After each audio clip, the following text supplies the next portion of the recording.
ಹರಿಪ್ರಸಾದ್ ಅವರ ನೇಮಕ ಒಂದು ideological face of the party. ಅವರು ಬೇರು ಮಟ್ಟದ ಪಕ್ಷದ ಕಟ್ಟುನಿಟ್ಟಿನ ನಿಷ್ಠಾವಂತ ಮನುಷ್ಯ. ಒಂದು ಐಡಿಯಾಲಜಿಯನ್ನ ತುಂಬಾ ಸ್ಟ್ರಾಂಗ್ ಆಗಿ ಪಕ್ಷದ ಐಡಿಯಾಲಜಿಯನ್ನ ಅದನ್ನೇ ಪ್ರೊಪಗೆಂಡ ಮಾಡಿಕೊಂಡು ವ್ಯಕ್ತಿ ಪೂಜೆಯನ್ನ ಮೀರಿದಂತಹ ಮನುಷ್ಯ. ಅವರು ಕೆಪಿಸಿಸಿ ಅಧ್ಯಕ್ಷರಾಗಿರೋದು ಅವರು ಸಮರ ಕಾಲದ ಸೇನಾನಿ ಅಂತ ಪರಿಗಣಿಸ್ತಾರೆ. ಆದ್ರೆ ಇವತ್ತಿನ ಅವ್ರ ಸ್ಟೇಟ್ಮೆಂಟೇ ನೋಡಿ.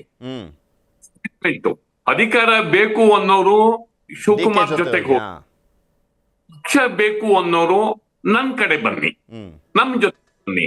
ಈ ಸ್ಟೇಟ್ಮೆಂಟೇ ಹೇಳುತ್ತೆ ಅವ್ರು ಎಷ್ಟು ಟಫ್ ಇರ್ಬೋದು ಅಂತ.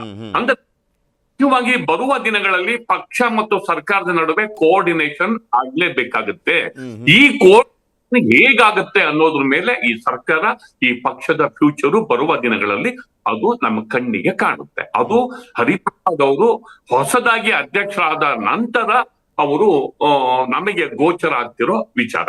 ನಂಬರ್ 1. ನಂಬರ್ 2, ಎರಡನೇದು, ಈ ಸರಿ SIR ಇಂಪ್ಲಿಮೆಂಟ್ ಆಗ್ತಾ ಇದೆ. ನಾವು ವೆಸ್ಟ್ ಬೆಂಗಾಲ್ ಅಲ್ಲಿ ಅಥವಾ ಬೇರೆ ರಾಜ್ಯಗಳಲ್ಲಿ SIR ಹೇಗೆ ಒಂದು ಅಸ್ತ್ರವಾಗಿ ಬಳಕೆ ಆಯ್ತು ಮತ್ತು ಪ್ರತಿಪಕ್ಷಗಳು ಏನ್ ಆರೋಪ ಮಾಡಿದ್ವು ಆ ಕಾಂಟೆಕ್ಸ್ಟ್ ಅಲ್ಲಿ ಕರ್ನಾಟಕದಲ್ಲಿ ಆಗ್ಬಹುದು ಅನ್ನೋದನ್ನ ನೋಡಿದಾಗ ಪಕ್ಷದ ಅಧ್ಯಕ್ಷರಾಗಿ ಹರಿಪ್ರಸಾದ್ ಅವರ ಪಾತ್ರ ಮತ್ತು ಅವರ ಕರ್ತವ್ಯ ಜಾಸ್ತಿ ಇದೆ. ಅರಿವು ಮೂಡಿಸೋದ್ರಲ್ಲಿ ಇರ್ಬೋದು, ಮತ್ತೆ ಪಕ್ಷದ ವೋಟ್ ಬ್ಯಾಂಕ್ ಅನ್ನ ಉಳಿಸೋದ್ರಲ್ಲಿ ಇರ್ಬೋದು. ಕಾಂಗ್ರೆಸ್ ಪಾರ್ಟಿ ಪದೇ ಪದೇ ಈ ಸರಿ ಇಲ್ಲ, SIR ಸರಿ ಇಲ್ಲ ಅಂತ ಹೇಳ್ತಿದೆ ಮತ್ತು ಕಾಂಗ್ರೆಸ್ ನ ವೋಟ್ ಬ್ಯಾಂಕಿಗೆ ಚುನಾವಣಾ ಆಯೋಗವನ್ನ ಬಳಸ್ಕೊಂಡು SIR ಮೂಲಕ ಅದನ್ನ ಕತ್ತರಿಸೋದಕ್ಕೆ ಪ್ರಯತ್ನ ನಡೆದಿದೆ ಅಂತ ಅವರ ಅಲಿಗೇಷನ್.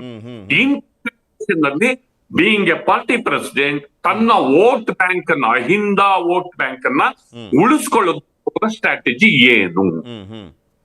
ಇದು ಮೋಸ್ಟ್ ಇಂಪಾರ್ಟೆಂಟ್, ಅವರ ಮೇಲಿರುವಂತಹ ಮುಖ್ಯವಾದಂತಹ ಜವಾಬ್ದಾರಿ.